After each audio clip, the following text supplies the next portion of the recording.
Njagala tugende mu kigambo kya Katonda. I want us to go into the Word of God. Genda wamu nange Balumi essula 10 olunyolo 16 ne 17. Romans 10, 16 and 17. Abalumi essula 10 The book of Romans chapter number 10.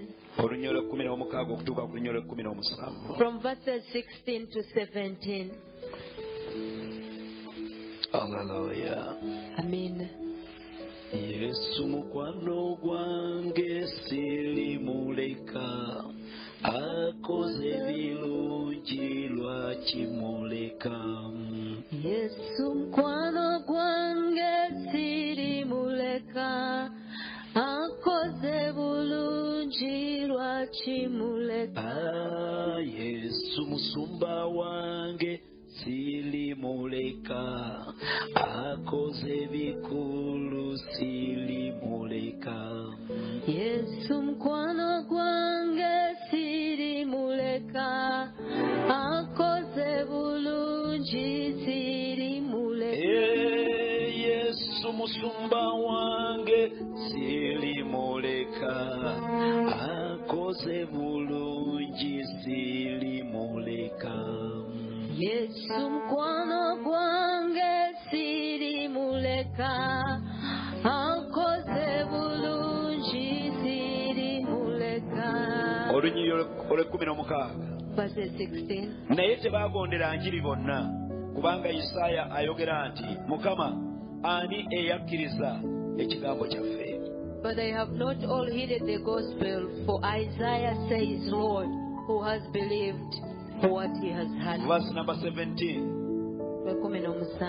Kale okukkiriza kuva mu kuwulira n'okuwulira mu kigambo kya Katonda. And faith comes by hearing, and hearing the word of God. Hallelujah. Amen. Kale okukkiriza kuva mu kuwulira n'okuwulira ekigambo kya Katonda. Therefore faith comes by hearing, and hearing the word of God. Naye omutume Pawulo agamba nti bonna tebakkiriza bigambo byaffe. But Apostle Paul is saying, not all of them that are obeyed our words. Enjiri ey'obwakabaka nga kye kigambo kya Katonda. And the gospel of the kingdom is the word of God. Buli lwe kibuulirwa Wherever it is preached, wabaawo abasajja abakikkiriza n'abasajja abatakikkiriza. there are men and ladies who believe and those who do not believe it. Wabaawo abakyala abakikkiriza n'abakyala abatakikkiriza. There are ladies who do not believe and those who believe it.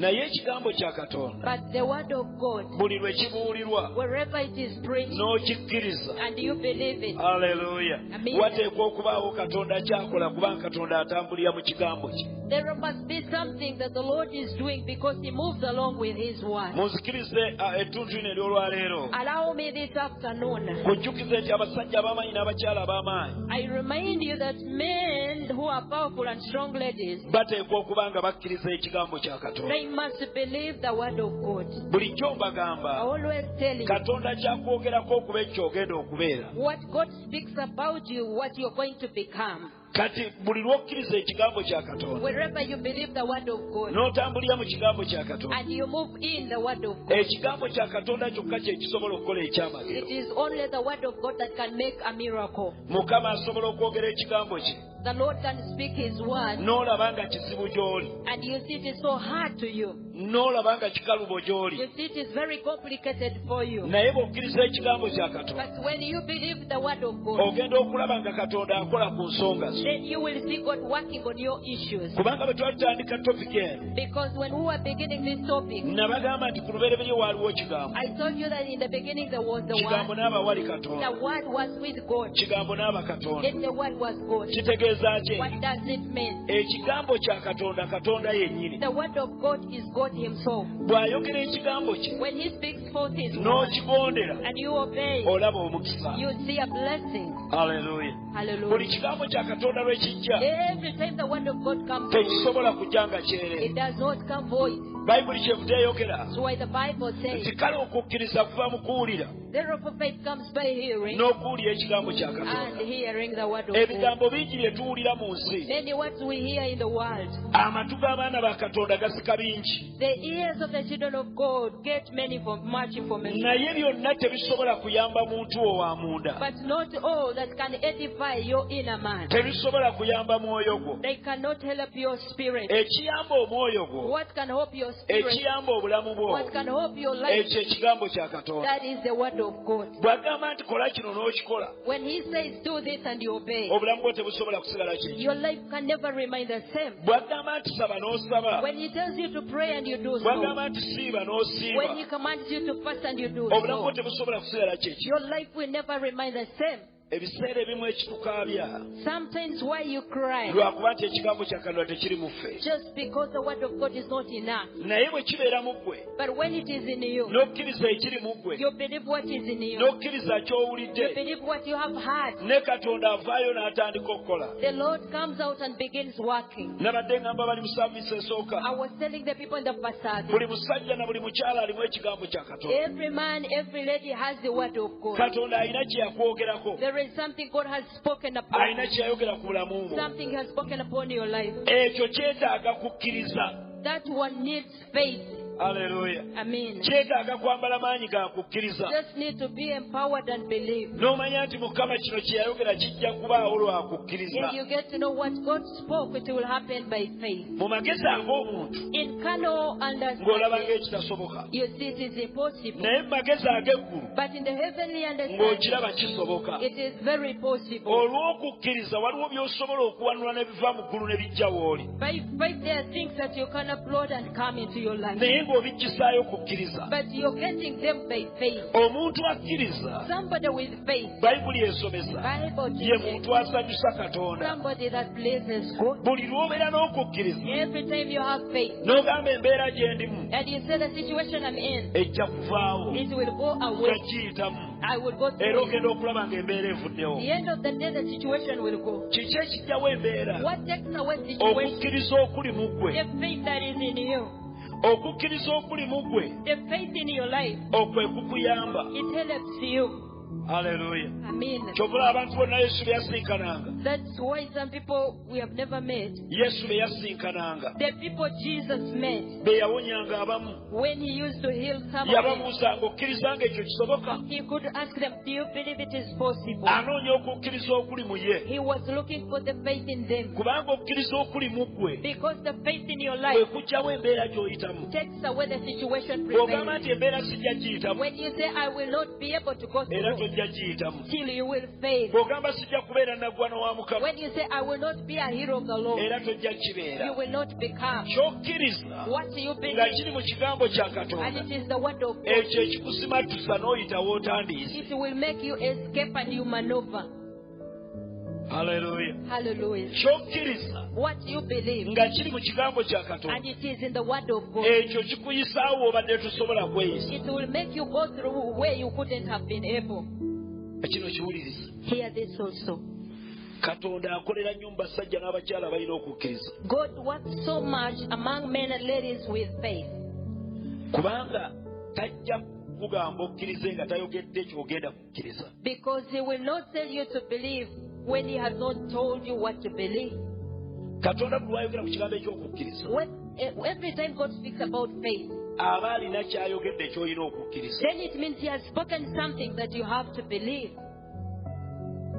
Ekyo kw'okisimba mu mutima gwo n'okikkiriza. That when you plant it in your heart and you believe it, Bw'ayogera ekigambo n'otokikkiriza, when He speaks the word and you don't believe, era kigenda kusigala nga bw'akyogedde. it will remain as He has spoken it. Bw'ayogera ekigambo n'okikkiriza, When He says the word and you believe, ogenda kulaba ekitiibwa kya you Katonda. will behold the glory of the Lord. Ogenda kulaba Mukama ng'akola ebinene mu bulamu bwo. You will see God doing bigger things in your life. Ne b'oli nabo bajja kwewuunya. Even the people around will get amazed. Ne b'oli nabo bajja kwogera obwama. The people with you will begin Nga whispering, bagamba Katonda w'oyo alina by'amukolera. saying the God of such a man has done something. Naye nga ki ekireese Mukama bikola? But why God has done them? Oyimiridde mu kukkiriza. You are standing in faith. Bikula wamu nange mu kitabo eky'okubala, Together with me in the book of Numbers, open essula 13. chapter 13. Kubala 13. Numbers 13.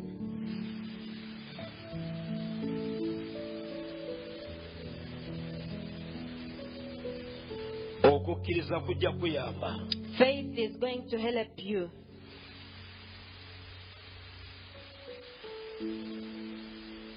okubala essula ya 13. Numbers chapter number 13. Bayibuli egamba bweti. The Bible says, Awo Mukama n'agamba Musa. and the Lord said to Moses, nti tuma abantu bakette ensi ya Kanani gyempa abaana ba Isirayiri munajja omuntu ku buli kika ky'abakitaabwe ne mutuma buli muntu omukulu mu bo. send men to explore and scout out the land of Canaan, which I give to the Israelites. From each tribe of their fathers you shall send a man, everyone a leader or head among them. Mu lunyiriri olwo njagala otunuulira akagamba gyempa abaana ba Isirayiri. In that verse, I want you to put emphasis on the land that I'm giving to the children of Israel. Hallelujah. Amen. Gyempa abaana ba Isirayiri. The land I'm giving to the children of Israel. Kigambo kye kizze. The word of God has come. Abagambe y'ensingi bawa. And he's saying, behold, I'm giving you the land. Naye kye muba mukola. But what you should do, Otuma abakessa abagenda ogiketta. send the spies to spy out the land. Hallelujah. Amen. Naye ng'ekigambo kigamba agibawadde. But the word is saying, I have given it to you. Bw'agamba gyempa aba agibawadde. When he says that I'm giving, he has already given. Kati abaana ba Isirayiri The children of Israel, ekyo balina kikkiriza bukkiriza. they must believe that. Ti ne bwe wabaawo entalo, That even when the battles ne bwe come, wabaawo ebizibu, even when troubles come, ensi Mukama agituwadde. the land God has given it to us. Verse number 27. Olwabirimu omusanvu.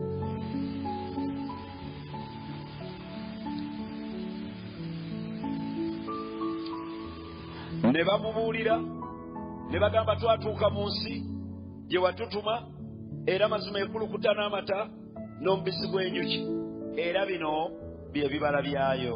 They told Moses, we came to the land to which you sent us. Surely it flows with milk and honey. This is its fruit.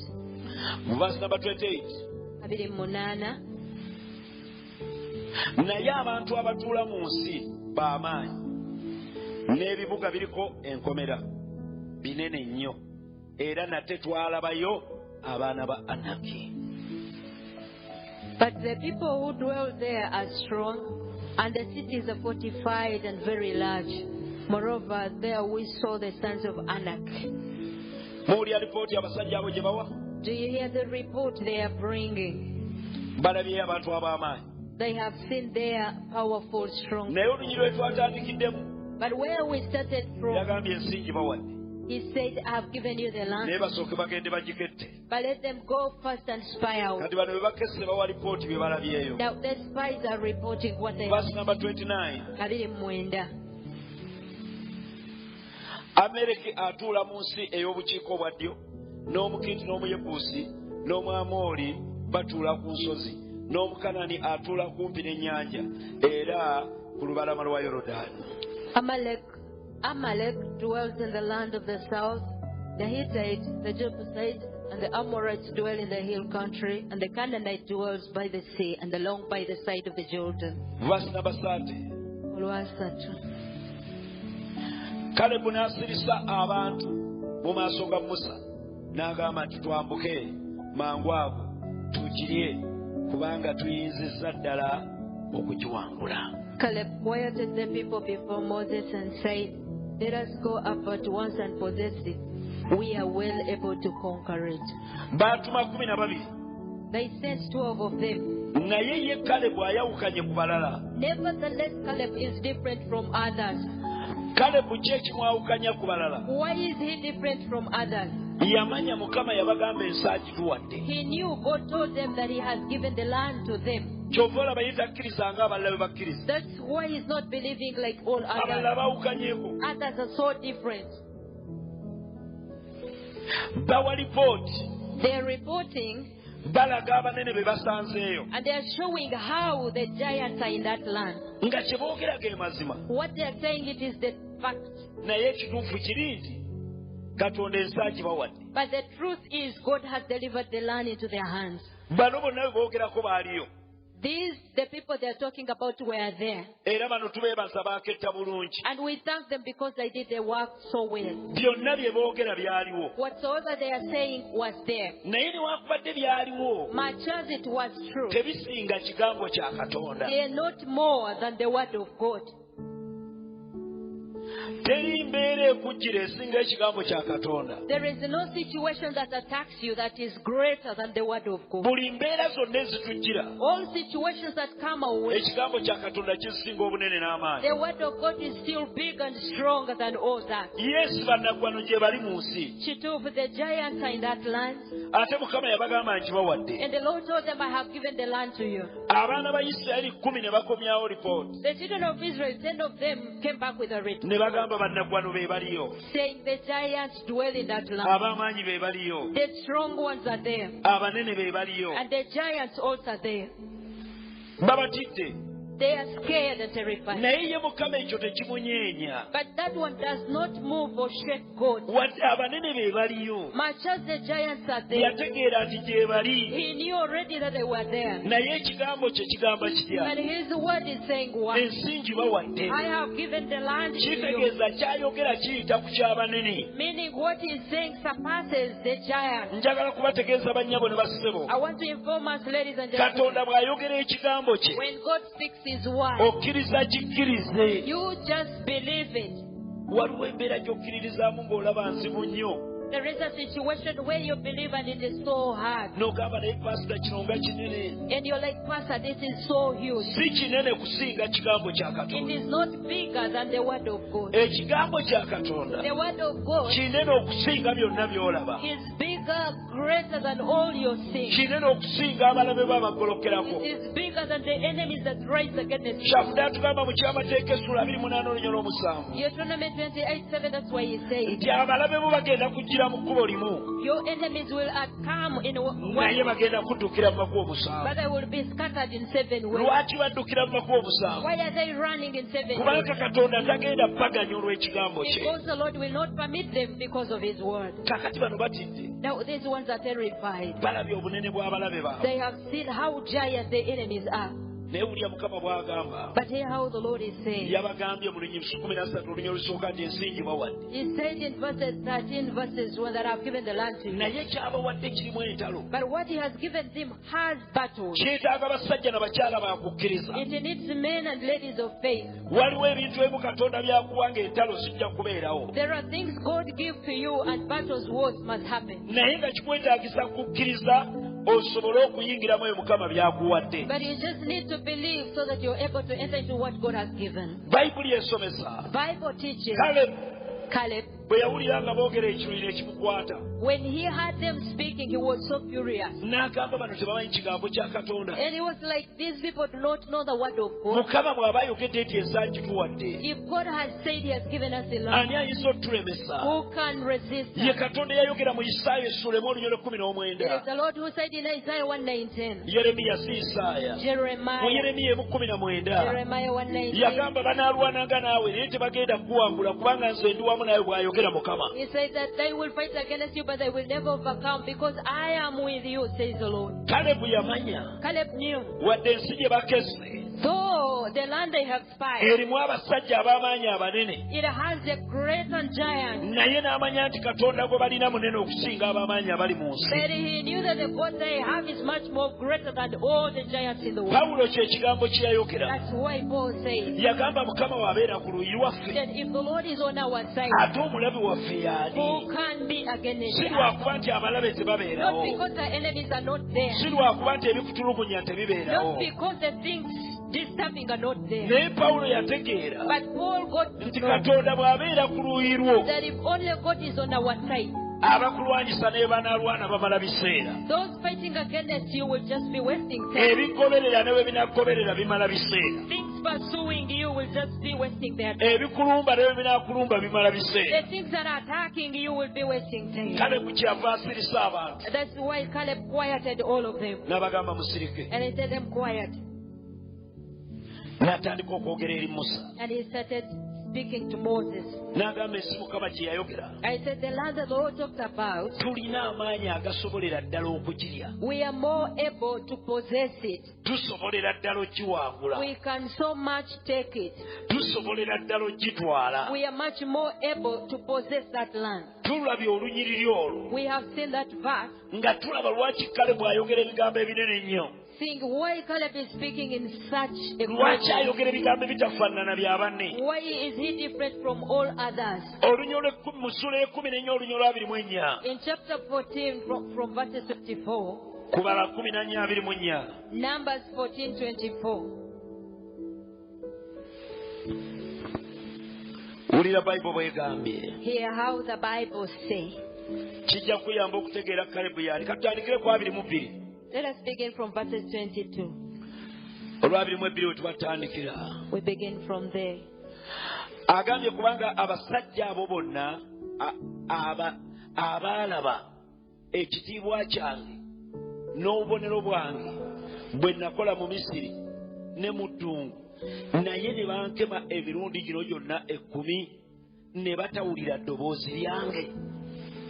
Because all those men who have seen my glory and my strength which I performed in Egypt and in the wilderness, yet have tested and proved me these 10 times and have not heeded my voice. Lwaki Mukama ayogera bw'atyo? Why the Lord is saying so? Bagambye ensi mulimu bannaggwano tetugisobola. They have said we cannot prevail, the land has a giant. Mukama n'abeewuunya. And the Lord was so much amazed. N'agamba sirowooza nti abo bwe bandibadde. He said, I wouldn't expect you to Baalaba ku bye do nakola. that. They saw what I did. Baalaba ku bubonero n'ebyamagero bye nakola. They saw miracles and signs that I did. Era ne batantegeera. And still they have not comprehended. Olunyolo lwa 22 agambye nti kubanga abasajja abo. Verse number 23. Naye omuddu wange Kalebu kubanga ye alina kale 23 mazima tebaliraba nsi gye nalayirira bajjajja baabwe so tewaliba ku abo abanyooma n'omu aligiraba. Surely they shall not see the land which I swore to give to their fathers, nor shall any who provoked despise me see it. Olaba obutakkiriza kye bukola. Do you see the unbelief what it does? Obutakkiriza The unbelief, kuyinza okusubya ekyamagero Mukama ky'aba agenda okukola. it can make you miss a miracle that the Lord is about to do. Bano ensi yabagamba nti bawadde. He told them, I have given the land. Naye agamba kubanga tebakkiriza. But he's saying because they have not believed, Tebakkiriza nti ensi ngibawadde. they have not believed that I have given them the Tebagenda land, kugiyingira. they will never enter into it. Tebagenda kulya ku bulungi bwayo. They will never eat on the goodness of that land. Kubanga tebalabye Katonda mu nsi gye bagenza okuketta naye balabye bannaggwano. Because they have not seen God in the land, they have gone to spy, but they have seen the giants instead. Mbeegayirira bannyabo ne bassebo. I beseech you, ladies and Mu buli mbeera gentlemen, yonna gy'oyitangamu in every situation you're going tolabanga through, bunene bwa mbeera never ever see the naye greatness of labanga the, obunene bwa Katonda wo. but see how great is your God. Buli lw'olaba obunene bwa Katonda Wherever you see the greatness of your God, embeera ogenda kiwangula. then you will overcome the Buli situation. lw'onoolabanga obunene bw'embeera gy'oyitamu Every time you see the bigness of the embeera situation, egenda kukuwangula. it will overcome you. Haleluya. Mean. Kitegeeza ki? What does it mean? Katonda waffe munene nnyo okusinga embeera. Our God is so big, bigger than the situation. Naye wulira Kalebu olw'abirimu agambye atya? But hear how Caleb is saying in Olw'abirimu verse ennya 24. agamba naye omuddu wange Kalebu kubanga ye alimu omwoyo omulala ku ye era ye angobererera ddala oyo ndimuleeta mu nsi gye yagendamu n'ezzadde lye lirigirya. But my servant Caleb, because he has a different spirit and has followed me fully, I will bring it to the land into which he went, and his descendants shall possess it. Agamba nti ye Kalebu He's saying Caleb, alimu omwoyo omulala. he has a different spirit in him. Ki Mukama ky'ategeeza? What does the Lord do? Kalebu alimu amaanyi aganzikiriza. Caleb has the God, the strength to believe. Omwoyo oguli mu Kalebu si gwe guli mu banne. The spirit in Caleb is not the spirit in the fellow. Abalala balimu omwoyo ogw'okutya ogw'okubuusabuusa. Other people has a spirit of doubt and Naye terrified. agamba nti Kalebu But he's saying for Caleb, ye alimu omwoyo omulala. he has a different spirit. Ekikusabira kikubeeko obeemu omwoyo omulala atali ku baganda bo. I pray that it will happen up to you so that you have a different spirit that other people do not have. Oyo mwoyo akuleetera okukkiriza ekigambo kya Katonda. That is the spirit that causes you to believe the word of God. Abalala nga tebakikkiriza. Other people do not believe it. Pawulo yagambye Say okukkiriza kuva mu kuwulira that faith comes by hearing n'okuwulira ekigambo kya Katonda. and hearing the word of God. Buli lw'owulira ekigambo kya Katonda Wherever you hearken unto the word n'okikkiriza, and you believe it, Katonda aba akuwadde omwoyo omulala. the Lord has given you another spirit. Kalebu bano abalala abazikiza, Caleb is quieting other people. abasirisa, He's telling them chill down, abagamba musirike, telling them quiet. nze kyenkola nkimanyi, What I'm doing, I ensi know. Mukama agituwadde. The Lord has given us the land. Ayatula kukkiriza. He is confessing his faith. Naye mwe mulowooza ye Kalebu teyalaba nga bali abasajja banene? But do you think Caleb did not see that those people were giants? Kalebu teyalaba nga bali bannaggwano? Don't you think he saw them as heroes? Yabalaba. He saw them, Naye nakkiriza ekigambo kya Katonda. but he believed the word of God. N'amanya wadde banene naye tujja bawangula. He knew, even though they are big, but we are going to overcome them. Wadde banene naye tujja kuyitawo. Though they are mighty, we are going to go through. Nakkiriza ekigambo kya And he believed the word of God. buli lw'okkiriza ekigambo kya Katonda. Every time you believe the word of God, Bayibuli egambye naye omuddu wa Kalebu the Bible said, for my servant kubanga Caleb, yalimu omwoyo omulala because he has a different era spirit, yangoberera ddala. it has followed me fully. Kitegeeza obwesige bwe bwonna amutadde mu Katonda. Meaning he has put all his trust in God. Abakkiriza Katonda obwesige bwabwe bwonna babuteekera ddala mu Katonda. Those who believe God, they put all their trust in him. Ne bw'olaba ekiro ekikutte nga nja kiyitamu. Even when you see a black cloud, you still believe that you will go through. Kiki ekituleetera okukkiriza mu Katonda? What causes us to believe in God? Kwe kumanya nti we tuyita si ffe tweyisaawo, naye Mukama y'atuyisaawo. To know that wherever we are going through, it is not by our strength, but the Lord enables us. Buli lw'otegeera nti weempita si nze neeyisaawo, Wherever you understand that wherever I'm going through, it is not my strength. omulimu gw'oliko si gwe wagwewa. The work you're doing, it is not by your strength. Bizinesi gy'okola si maanyiko, The business you're doing, it is not by your power. naye n'omanya buli ky'okola Katonda. But you just get to know whatsoever you're doing, it is God. Obuweereza bw'oliko si maanyiko, The ministry you're doing is not by your strength. naye n'omanya nti oyo Katonda. You just discover it is Oba God. oyingiddemu omwoyo omulala ogwayingira mu Kalebu okutava eri Sitaani naye okuva eri Katonda. Then you have another spirit that Caleb has, that one that is not coming from devil but from God. Oyo ye mwoyo wa Katonda atuwanguza. That is the spirit of God that makes us overcome. Oyo ye mwoyo wa Katonda akuteekako ekisa ekirala. That is the spirit of God that bestows another grace upon you. Oyo ye mwoyo wa Katonda ajja okutya mu ggwe naye n'aleeta obuwanguzi n'okukkiriza mu ggwe. There is a spirit of God that takes fear out of your life and brings faith within you. Famire yo ne bagolokoka And your family, they rise again it, naye nga tebamanyi nti gwe bagolokerako olimu omwoyo omulala. not knowing that one day are rising again it has another Ku mulimu spirit. gy'okola ne bagolokoka At the place of work, they rise again. naye gwe Mukama ng'akutaddemu omwoyo But when omulala. the Lord has given you a different spirit. Haleluya. Hallelujah. Buli lw'obeeramu omwoyo okuva eri Katonda, Every time you have a spirit from God, ogenda kulaba ng'ebintu bigonda kubanga si gwe olwana naye Katonda gw'olina y'alwana. then you're going to see things very easy because it is not you fighting, but God instead is fighting for you. Ojja kutandika obutakyatya mbeera. You will begin not to be scared of any situation. Yes, embeera nga weeri. Yes, the situation is prevailing. Era nga bw'otunula bw'oti ogiraba. And when you look around, you see it. Abamu tubuli abatuga pasita nze ne wempita gwe totegeerawo. Some people, you hear them say, Pastor, you can't understand where I'm going. I'm passing. Oba oyogedde mazima nze mba sitegeerawo. You are speaking the truth I cannot understand. Naye gwe oba But otegeerawo. as for you, you very Ekigenda much. okuyisaawo osobokere ddala kye bayita okukkiriza mu kigambo kya Katonda. What will manage you to cross over, they call it the word of God. Kyo weekiri. It is there. Ekikuziyiza weekiri. The resistance, the hindrances are there. Oyagala okubaako ogenda weekiri. You want to reach somewhere, but it is resisting. Oyina by'okola naye buli ky'okola kifa. You are doing some things, but you don't succeed. waliwo ekikuziyizaawo. There is a resistance there. Naye ekigenda okuyamba okuyitawo Nevertheless, what can help you to go over? kwe kukkiriza mu kigambo Katonda kye yayogera. It is to believe the word that the Lord has spoken. N'okkiriza nti Mukama yanjogerako nteekwa okuzimba ennyumba ate ngisulemu wadde olwalwo ndi mu muzigo naye nkyanja guvaamu.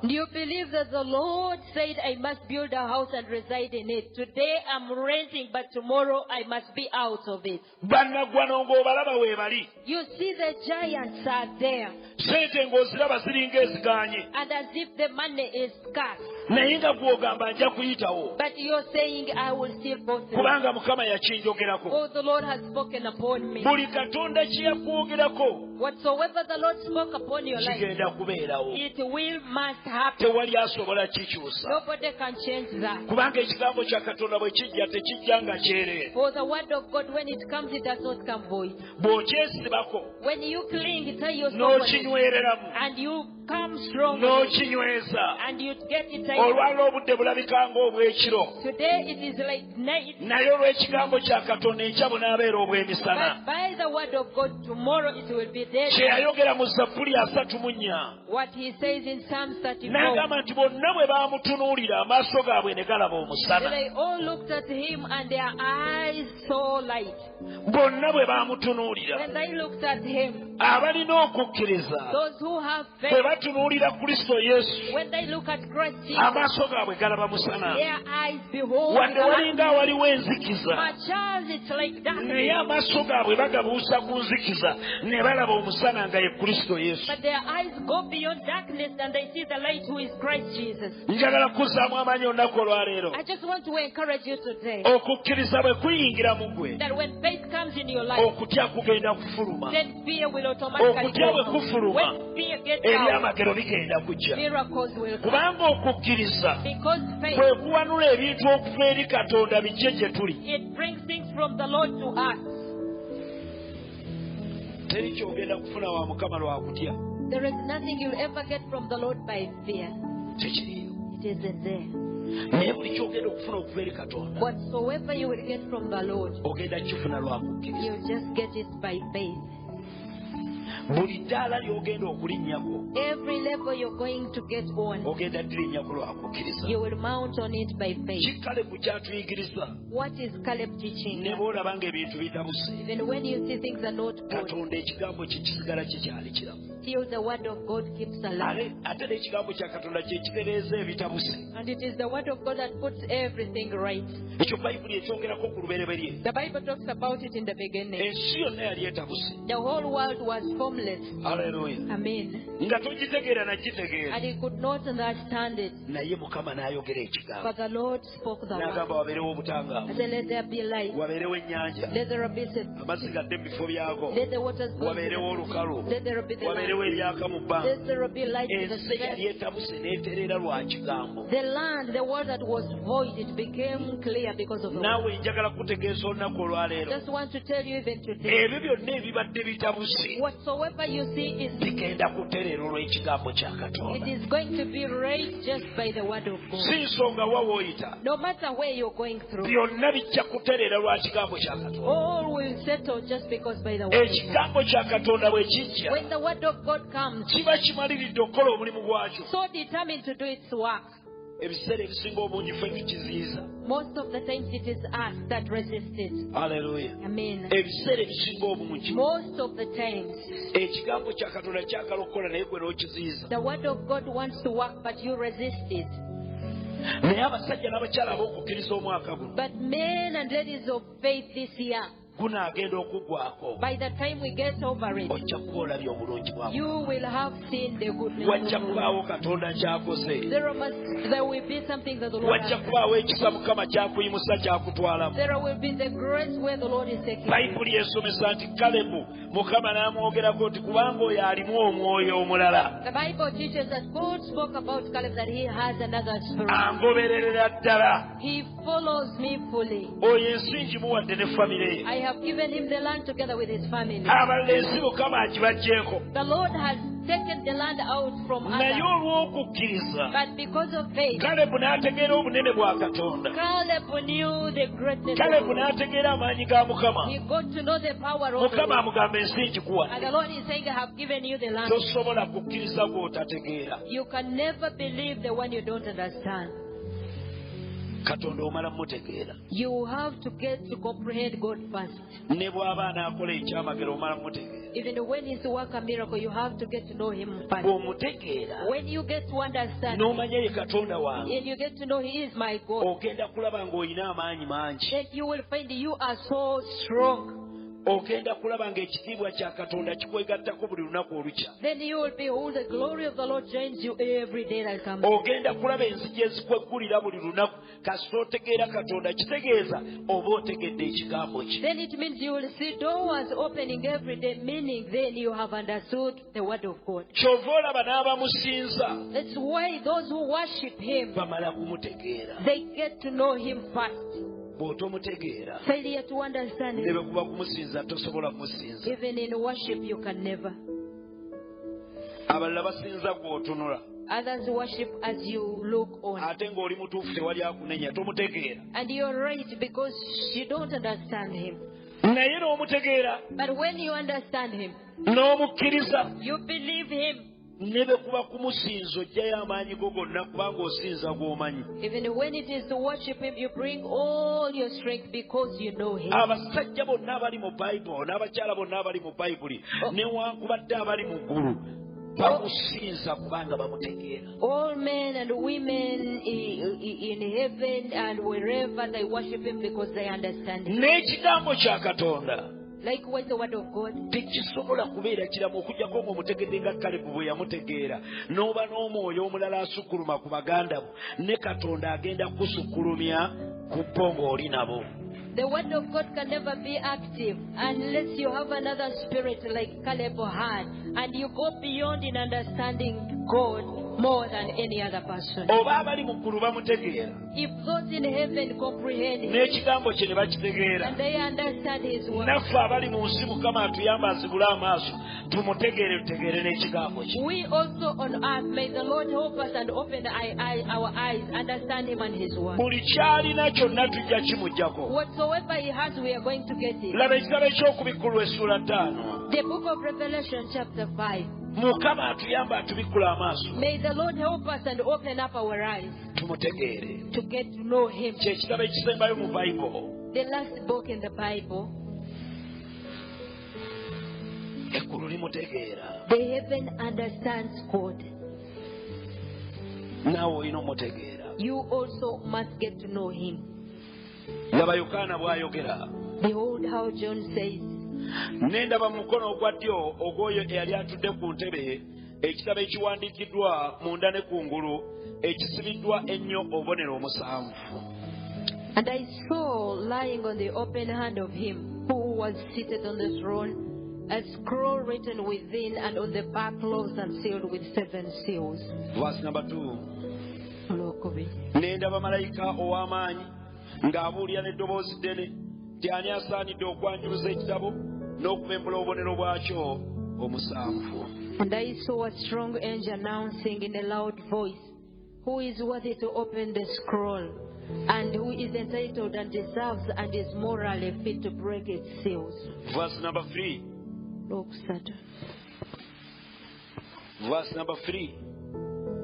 Olwokusatu. Ne wataba mu ggulu newankubadde ku nsi newankubadde wansi w'ensi eyayinza okwanjuluza ekitabo newankubadde okukitunuulira. And no one in heaven or on earth or under the earth of the dead was able to open the scroll or to take a look at its contents. Verse number 4. Olwokuna. Nange ne nkaaba nnyo amaziga kubanga tewaalabika eyasaanira okwanjuluza ekitabo newankubadde okukitunuulira. And I wept audibly and bitterly because no one was found fit to open the scroll or to inspect it. Ani akaaba? Who is crying? Yokaana y'akaaba. John is wailing, Alaba ebigenda mu maaso. beholding what is going on. Talabayo mu ggulu asobola He kikola. doesn't see anybody in heaven who can do it. Verse number 5. Olwokutaano. Omu ku bakadde n'aŋŋamba nti tokaaba. laba empologoma ow'omu kika kya Yuda ekikolo kya Dawudi yawangula okwanjuluza ekitabo n'obubonero bwakyo omusanvu. Then one of the elders of the heavenly Sanhedrin said to me, "Stop weeping. See, the Lion of the tribe of Judah, the root of David, has won, overcome, and conquered. He can open the scroll and break its seven Oyo seals." gwegamba gweweetaako okutegeera, gweweetaako okukkiriza ekigambo kye. That is the one I'm telling you about, to believe and understand and believe his word. Eggulu lyonna nga teryabitegeera. The whole world, nobody could understand. Naye erinnya lya Mukama waffe lyebazibwa olwa Kristo Yesu, kubanga ye bwe kuba kuwangula yawangula omwana gw'endiga. But praise be to the name of the Lord for Christ Jesus, because if it is overcoming, he overcame the Lamb. Omutegeera omusinza. Once you understand him, you worship him. Verse number 6. Olw'omukaaga. Nange neekaaba nnyo amaziga. Ne ndaba wakati w'entebe n'ebiramu ebina, ne wakati w'abakadde, omwana gw'endiga ng'ayimiridde, ng'afaanana ng'eyattibwa, ng'alina amayembe 7 n'amaaso 7, ky'emyoyo egya Katonda egitumibwa mu nsi zonna. And there are between the throne and the 4 living creatures, and among the elders, I saw a lamb standing, and as though it had been slain, with 7 horns and with 7 eyes, which are the 7 spirits of God, 7 false Holy Spirit who have been sent. Verse number 7. Olw'omusanvu. Najja n'akijja mu mukono ogwa ddyo ogw'oyo atudde ku ntebe. He then went and took the scroll from the right hand of him who sat on the throne. Number 8. Olw'omunaana. Bwe yatoola ekitabo, wuliriza, bwe yatoola ekitabo, ebiramu ebina n'abakadde 24 ne bavuunama mu maaso g'omwana gw'endiga, buli muntu ng'alina ennanga n'ebibya ebya zaabu ebijjudde obubaani, bwe kusaba kw'abatukuvu. And when he had taken the scroll, the 4 living creatures and the 24 elders prostrated themselves before the Lamb, which was holding a harp, and they had golden bowls full of incense, spices and gums for burning, which are the prayers of God's people. Olabye eggulu bwe limutegeera? Do you see how heaven comprehends him? Eggulu limutegeera. Heaven understands him. Bamalayika bamutegeera. The angels understand God. Abakadde 24 bamutegeera. The 24 elders comprehend him. Ne bw'ayogera ekigambo olulimi lwe balutegeera. Even when he speaks forth the word, they know his language. Hallelujah. Amen. Bayibuli egaa nti bwe yatoola ekitabo, kubanga ye yekka yali asobola okukibikkula, tutegeere ebinaabaawo mu nnaku ez'oluvannyuma. The Bible says that when he got the book, because he was the only one to open the seals to know what will happen in the end. Bwe yakitoola bonna ne basinza. When he got it, all prostrated. Ne bavuunama. They bowed before Ne him. basinza. They worshipped him Kubanga bamaze omutegeera. because they have already understood. Hallelujah. Amen. Bw'oba tomutegedde, abalala ne bwe banaasinza tosobola kusinza. If you have not understood him, even when others worship for you, you can't. Ekyaleetera Kalebu okwawukana ku baganda be, wadde baagendera wamu oketta, kyali kimu. Kalebu yalimu omwoyo ogw'okutegeera obunene bwa Katonda n'obukulu bwa Katonda. What caused Caleb to be different from others, much as they went together, he had a different spirit and he knew the greatness of his God. Ekyo kye njagala otegeera olwaleero. That is what I want you to get to know today. Mugwe mubeeremu ekisa eky'okutegeera Katonda ng'abalala bwe batamutegeera. So that in you, you have a special grace to comprehend God not like any other person. Era okiteeke mugwe ng'engeri gy'otegeera Katonda wo abalala si bwe bamutegeera. And have it in your mind that the way how you understand your God, it is not like any other person. Bw'onootuuka ekiseera eky'omusinza, Once you get into the time of worship, ojja musinza n'amaanyi go you gonna. will worship him with all of your Bw'onootuuka strength. ekiseera eky'okukkiriza ekigambo When kye, you get into a time of believing his word, ayogera ne bw'anayogera nti Katonda takola, ojja mugamba nti Katonda wange akola. even when they say that God does not work, you will answer, my God works. kubanga omaze omutegeera. For you have already understood. Oteekwa okutuuka ku level ekkiriza ekigambo kya Katonda ekyamagero kiryoke kijje mu maaso go. You must come to a level to understand the word of God so that the miracle will happen. Ne mu kusaba mwetaagamu okukkiriza Katonda. Even in prayer, you just need to have faith in God. N'osala essaala ng'okkiriza nti Katonda wange agenda kukola. You make a prayer believing that my God will work. Tonnabirabako naye ng'okkiriza nti weebiri. You have not seen, but you believe they are. Tonnabikwatako naye ng'okkiriza nti ŋŋenda bikwata. You have not received them, but you believe you will get to touch them. Olwo Mukama bw'akutunuulira. And then when God look at you, anaakola lipooti gye yakola ku Kale. He will make a report like He did on Caleb. N'agamba nti ono Kalebu alimu omwoyo omulala. That this Caleb has a different spirit. Bali bakumi omuliro bagamba nti tekisoboka. The 10 were saying, no, it is impossible. Ddayo mu kubala essula 13. Let us go back in Numbers 13. Kubala 13. Numbers 13. Tudde ku lunyirwa 30 olwo. Kalebu n'asirisa abantu mu maaso ga Mukama n'agamba nti twambuke mangu ago tugirye kubanga tuyinzizza ddala okugiwangula. Caleb quieted the people before Moses and said, let us go up at once and possess it. We are well able to conquer it. Ouli yali bwe yeetegese n'okukirawo. Do you hear? He's more than ready. Agamba tugende Mukama agenda kulwana. Saying, let us go for the Lord will fight.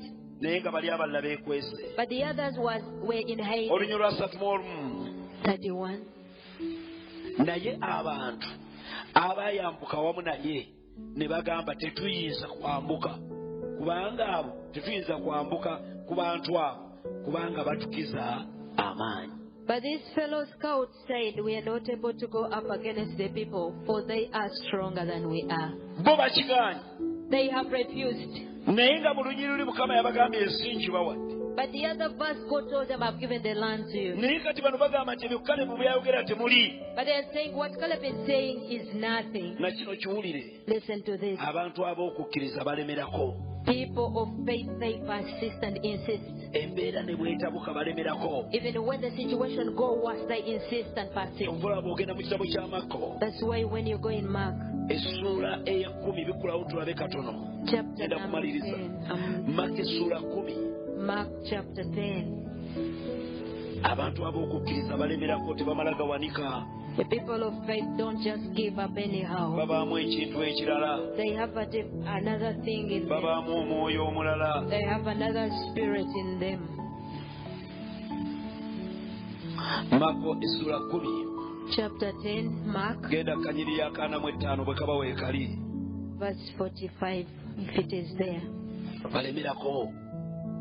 They persist. Kukkiriza kwe kubikola. It is the faith that does all. Ulya bwegamba. Hear how the Kubanga mazima omwana w'omuntu teyajja kuweerezebwa wabula okuweereza n'okuwaayo obulamu bwe okununula abangi. For even the Son of Man came not to have service rendered to him, but to serve and to give his life as a ransom for many. Olwana mu 6. 46. Awo ne batuuka e Yeriko. Bwe yava mu Yeriko n'abayigirizwa be n'ekibiina kinene, omwana wa Timaayo omusibe w'amaaso yali atudde ku mabbali g'ekkubo. Then they came to Jericho, and as he was leaving Jericho with his disciples and a great crowd, Bartimaeus, a blind beggar, a son of Timaeus, was sitting by the roadside. Verse number 47. Anamusanvu. Awo bwe yawulira nga Yesu Omunnazaaleesi ye wuuyo, n'atanula okwogerera waggulu n'okugamba nti, omwana wa Dawudi, Yesu onsaasire. And when he heard that it was Jesus of Nazareth, he began to shout, saying, Jesus, Son of David, have pity and mercy on me. Verse number 48. Namunana. Bangi ne bamuboggolera okusirika, naye ne yeeyongera nnyo okwogerera waggulu nti, omwana wa Dawudi onsaasire. And many severely censured and reproved him, telling him to keep still.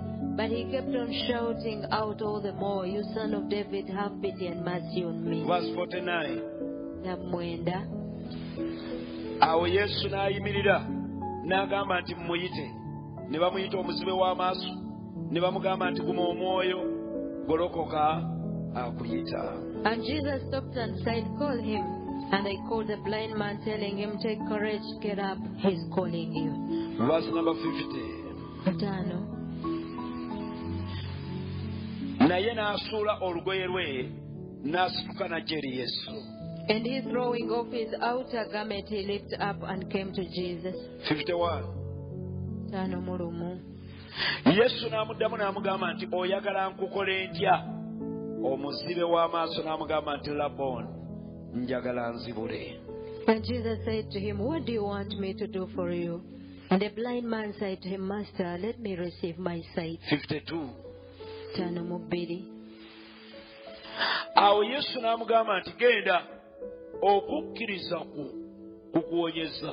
Amangu ago n'azibula n'amugoberera mu kkubo.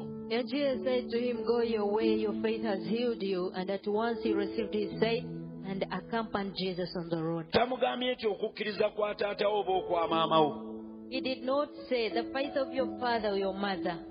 Naye lwaki Battimayo atuuka ku kyamagero? Why Bartimaeus reached his miracle? Yakkiriza mu mutima gwe. He believed in his heart. N'agamba Yesu bw'ayitawa.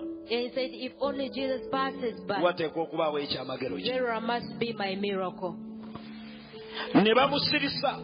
And he was chilled down. N'agamba sijja kusirika. I said, I will not. Ye akkiriza erinnya erya Kristo Yesu. Agamba bwe naamuyita kasita ayimirirako wano mba mmaze. He's believing the name of Jesus, saying, if only I call him and he stands still here, it will be done. Embeera mmeka ezikusirisizza n'oba nga tosobola kuyita linnya lya Yesu nga n'omukkiririzaamu tokyamukkiririzaamu nga Kalebu bwe yakola. How many situations have caused you to chill down and you cannot even call out on the name of Jesus like Bartimaeus? Kyangu nnyo okunenya abantu ba Bayibuli bano. So easy it is to blame the people of the Bible n'ogaa naye lwaki yakola bw'atyo. and say, why did he do so? Naye naawe weekuwe muttooki okukkiriza kwe okufaanana kutya. But also you, how is your faith? Waliwo embeera ezimu ze tutuukamu n'owulira nga n'okukkiriza kugudde wansi. There are situations we get into and you feel your faith is down. Naye ekiyamba Battimaayo But what helps Bartimaeus? yakkiriza Katonda. He believed God N'alemerako. and he persisted. N'agamba sijja kuwanika. Said, I will not give up Okutuusa Yesu lwe yawulira. until Jesus got to hear. Kiki Yesu kye yawulira? What did Jesus hear? Yawulira okukkiriza kw'omusajja. He just heard the faith of this man. Bamugambye sirika, Told him, shut up. naye yakyayogera. But he's still speaking.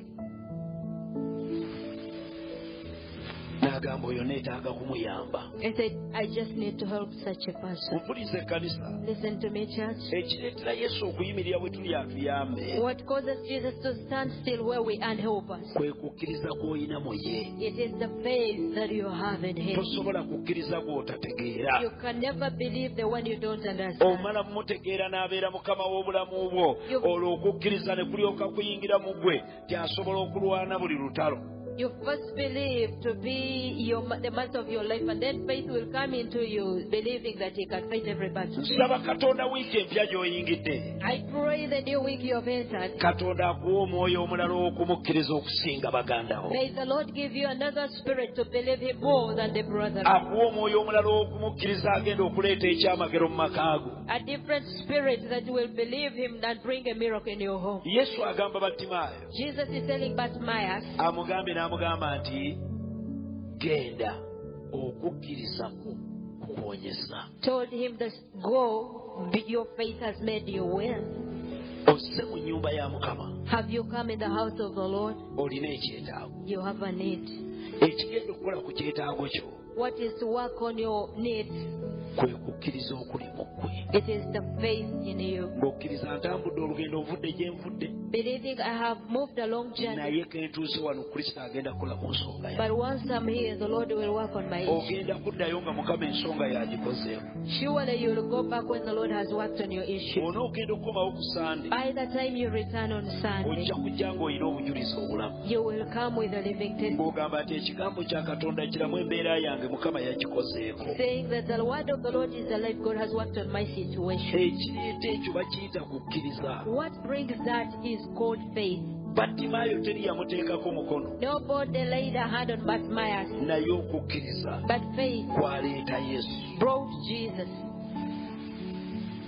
Okukkiriza Faith, kwayimiriza Yesu. it made Jesus stand still. Ne batakuteekako mukono. Even when the hand is not laid upon Naye you. ng'olina okukkiriza mu kigambo kya Katonda. But when you have faith in the word of God, Ekyamagero kisobola okujja w'oli. the miracle can so much come your way. Si nsonga biki ebikumenya omutima. No matter what has broken your heart, Owulya ng'omutima gwo ogumenyese. and you feel like your heart is totally broken. Bw'onoozimba okukkiriza mu ggwe. If you build the faith within you, Okukkiriza kugenda kuzimba omutima gwo ogubadde gumenyese guddewo. the faith will build their heart that has been broken, and it will be stable. Kasita okukkiriza ekigambo kya Katonda. Once you believe the word of God, Tewali Katonda waatukolerako nga mu kigambo kye. there is no way God works on us like in His Tewali word. Katonda waakuyambiranga mu kigambo kye. There is no way God helps you like in His word. Omuntu ne bw'atakuyamba Even when man does not help, naye ng'olina ekigambo kya Katonda. but when you have the word of God, Ekigambo kya Katonda kigenda kukuyamba. the word of God will help you. Kubanga kye kitonda. For it creates. Kitonda. It creates. Ogenda kulaba ng'ekigambo kya Katonda kikuyamba. You will see the word of God helping you out. Nsaba Katonda abikula amaaso gaffe. How I pray God to reveal, to open our eyes. Tubeerenga bano abasajja abakadde mu ndagaano empya mu kitabo eky'okubikkulwa abalaba omwana gw'endiga ng'akutte ekitabo ne bavunnama ne basinza. So that we are like the elders who saw the lamb and the book was opened and they bowed and worshipped him. Okuva ku lunya olw'omulala n'okutuuka ku lw'ekumi mu kitabo eky'okubikkulwa tusomye wonna olaba obunene bw'okusinza kwe baasinza ebinene bye boogera bye bamutegeerako. You can see the book of Revelation where we have read in chapter 5 the way how they worshipped him, the greater works they were saying, how they understood him. Ekigambo kya Katonda The word of God. kigenda kuzzaayo gye baakugoba. It will take you back where you were chased.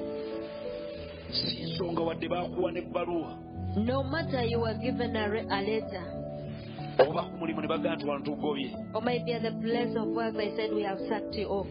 Ekikuzzaayo kisazeemu biri byonna What can take you back and cancel all other things? kye kigambo kya Katonda. It is the word of God. Kikuzzaayo. Can take you back. Nababuulira ku muwala omu yajja mu ofiisi yange omusabira. I told you about a girl who came into my office for prayers. Yali akola mu industry area She was working in the industry area mu Bayindi. in the Indians. Mulundi gwe yasooka okujja omusabira The first time she came for prayer, agamba pasita said, Pastor, njagala onsabire. I want you to pray for me. Njagalayo ku ssente eziwera. I need some amount of money. Nnyina kye njagala okwekolera. There is something I want to do for myself. Ne mugamba kkiriza Mukama agenda kukikola. Then I said, believe God is going to do it. Ne tusaba. Prayed, N'agenda. and she went away. Bwe twasabirawo nga yagalayo ku ssente ez'omuzindo. The time we prayed and she wanted some amount of money. Bw'addayo When she went mu back, mulimu yakolayo ennaku ezi she worked for 3 days at the place of work. ne bamuwa ebbaluwa nga bamugobye. She was given a letter that she has been sacked. N'ajja nayo ku ofiisi. She came back to the office. N'angamba nze musumba sitegeera na kutegeera kisiraani kindi. I said, I don't understand this Kale misfortune. twasabye wano nfune ku ssente ez'omuzindo ate bangobye. I prayed for much money, but instead they have sacked me. Haleluya. Mean. Sinza kulwerabira lwa lunaku lwakubiri. I cannot forget it was Tuesday, Ng'obusungu bw'alina bunene. and she was so angry. Alabanga nze yasaba ne Saala gye nasaba osanga n'omusuula ye yamusuula. And she saw as if the prayer I made, maybe it was negative. Ne mugamba nti Mukama ayinza nnyo And then I was like, God is almighty. okuzzaayo. He's so able to take you back. Nga tayinza nabbiwulira. She couldn't even hearken. Ng'alabira ddala bye njogera ne mu katemba. And she felt like I was doing drama. Baluwa n'agireka ku mmeeza yange. She left the letter on my table. N'agenda naye nga mulaba ajjudde. She was very, very furious. Tuba tunuulira ne tubalaba alinga kati wasaba biki. No, like we see you like you're saying how Ate naffe what did, Katonda yatuwa omwoyo w'amagezi bw'oba ojjudde nange sisaba. and the Lord has given us a spirit of Mugamba kale genda. angry. I don't pray. I told her go away. Naye nkyakomawo. Tomorrow come back. Najja. She came. Ne mugamba kati ky'oba okola. Now what you should do, njagala oddeyo ku mulimu ku lunaku I olwokutaano. want you on Friday to go back at the place of work. Nagamba ate nga nzira ebbaluwa saagikuwadde. Haven't I given you the letter? Nimugamba wagimpadde. Yes, you did. Naye But kino ekigambo kya Katonda kikisazizzaamu. the word of God has cancelled, nullified this. Mukama agenda Kristo walingoddeyo ku baakati wajjo. The Lord is going to restore you back ku mulimu gwo. Nga tabiwulira. And she couldn't hear. Ne mugamba ate bw'oddayo ku mulundi guno. And I said, if you go back this Ne mmuza time, mutandika okukola ssaawa mmeka? what time do you begin? Nagamba ssaawa 2 tuba tulina okuba tulipootinze. By 8 we must be already there. Ne mugamba bw'oddayo kati ssaawa zigenda okuwera emu ng'oli ku mulimu. Oba bakuddewo ba tebakuddewo gweyimirira awo wabweru. Make sure by 7 you're there, where it is open or not, stand there. Nga kitwala okukkiriza kyenjogedde kubanga kye kigambo kya Katonda. Omuwala alyoka alaba omukisa oba okigaana alemererwa okulaba omukisa. It needed faith that girl to believe the word I have spoken, to see a blessing, or to refuse it, and then she doesn't go back. Nengamba ate kati ebbaluwa baagimpadde ate kati nzireyo ate kakati banansanga ku mulimu. They have given me a letter, they have sacked me off. I go back if at all they find me. Ne mugamba kiri gy'olina nze kye mpulira. It is up to you, but what I'm feeling, what I've Njagala had. otambula oddeyo ku mulimu ate muba mutandika ssaawa 2 zigenda okuwera emu ng'otuuse. I just want you to go back at the place of work and make sure you're there before time. N'afuluma ng'agamba simanyi nti ekyo kinaakola n'okukola. She went out saying, I don't know how it will work. Saamunyega n'agenda. She went away. Naye aŋŋamba bwe yatuuka eyo Tells me when she reached, n'alowoozaamu ebigambo bye njogedde naye nga biringa bya busiru. she thought about the words I was. Gwe baawadde ebbaluwa emugoba. The one who was given a letter, Ate kati nze mugambye addeyo. now I'm telling her to go back. Ng'atunuulira kabuuka waabwe atalina buyinza mu kampani atalinaamu na sheya yonna mu kampani. Mulagira atya okuddayo mu kampani? Was looking at Kabuka, who does not have even a share in the company. How can I command her to go back? Kampani sigiinaamu sheya. Yes, I don't have shares in Naye that ate company. nnyina obuyinza obuva mu ggulu But obwa. I have authority from the heavens. Nsobola okulagira kampani okuggalawo kampani I n'eggalawo. can command the company to close and it happens. Nga sigituuse namu naye nga njogeredde wa. When I haven't reached but from here. Naye agamba nti ekiro bwe yeebaka But she's saying when she slept at night, n'alowooza ku bigambo ebyo. meditated upon the one. N'agamba kati nenkya nja kukeerayo ndabe. Then okay, tomorrow I will go. Kinaabeerawo nga talinaamu wadde ka faith. She did not have even small faith like this. Era n'akola ekirungi. The good, Yakkiriza kye namugamba n'akola nga bwe namugamba. she believed what I told her and she did accordingly. Ssaawa zigenda okuwera emu yali ayimiridde ku. By 7, she was already at the place of work. Aba yakayimiridde eddakiika 15. Immediately after 15 minutes, Boosi ow'oku ntikko omuyindi n'ayingira n'emmotoka ye. the MD came with his car. Ate bulijjo takeera bw'atyo. And always he never Naye came bw'olwo early. yakeera. But that day he came early. Bw'akeera n'amusangawo. He found her there. N'amugamba welcome. Webale kuki. N'aggulawo Open. n'ayingira mu ofiisi ye. Entered the office. Agenda okuyingira mu ofiisi ye. By the time he entered, Nga terabika bulungi mulimu ebikyankalanye. and the whole place was N'adda wabweru. got out, N'ayita omuwala. called the guy. N'amugamba jangu olongoose wano mu ofiisi. Come and clean this office. Y'ono boosi ow'oku ntikko gye baamugobera tabimanyi. The managing director didn't know that this girl was sacked. Omuwala n'amugamba mukama wange. I said, my boss, Anti bangobye. I was sacked. N'agamba ani yagobye. Who did it? Baluwa yasayiningiddwawo. Who signed the letter? N'aggyayo ekipapula. Wrote out, N'agayingira olongoose mu ofiisi. come and clean my office. N'ayingira n'alongoose. She cleaned. Aba akyalongoose. In while she was doing, Boosi eyakontana naye. the one who was not with her, Eyamuwa ebbaluwa. the one who chased Naye her, n'atuuka. also came. Zigenda kuwera emwana. She was coming at Agenda her. okutunuulira gw'atayagala gwe yagobye. He looked at the one he chased. Agenda okubuuza boosi mukama waabwe ng'ali wali ali naye n'amutunuulira ati nga ate n'alongoosa nnyo okusinga bwe yandikoze. A girl was more busy cleaning the office, and this one who sacked her was looking at her. Aba tannabuuza na boosi ow'oku ntikko. Before she greeted the MD, Boosi n'amugamba obuyinza bwabuggyewo obugoba omuntu nga tekuli mukono. where did you get authority to sack Saagala her? kuddamu kulaba ki. I don't want to see it anymore. N'akatono bwe kati. Not even a single. Siddamu okiraba. I don't want to see it. Naye bwe bamugobera By the time he was sacked, baamuwa ssente za myezi eki. they gave her money of 3 Teyajja months, nazo n'ekibaluwa kye. salary of 3 Era months, yazireka mu ofiisi yange. and she left it at my office. Kayine sente ze nomugazi zirekawa. The money, Nensika kodropu kayine nseeka. I put the money there. Singa nalinga bana abafiire nandibadde nziridde. If I was like con men, I could have chewed the money. Naye ng'ajjukira Esaala gye twasaba yali ayagalayo ku sente ez'omuzindo. But remember the prayer we made, she needed some amount of money. Wulira bosi ow'oku ntikko bw'alagira. Hear how the top boss Ono commands. alina okudda ku lumu atandikirawo n'okukola. She must go back to the place Ne of sente money. zonna gino emyezi 3 gye nalabye wano gye mwamuwadde mu wano mu bbaluwa mmwe mulina ozisasula ate buli mwezi alina okusasula okuva kati. You must pay the money you paid her for 3 months, and you have to pay her salary every month. Tooli ab'okubya engalo ennyingi ng'ekyatuuka ku ggwe nga olaba ze zijja mu Katonda weezo. You see how you have uploaded in a stingy way. Ssaawa 12 omuwala n'akomawo ku ofiisi. By 6, the girl came back at my office. Bwe namulengera lubadde. When I saw her, I said, now it is. Oba leero